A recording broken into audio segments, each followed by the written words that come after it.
we have about 5 miles left. We're about a little over halfway getting to the Bright Angel campground. We kind of found some new terrain as we walked around the canyon wall, and the views got a lot better, and now we're walking along this ledge.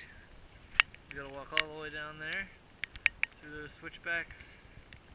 It's raining a little bit. Nothing too major. Staying dry. Our raincoats and our covers for our packs. Got lots of mule poop.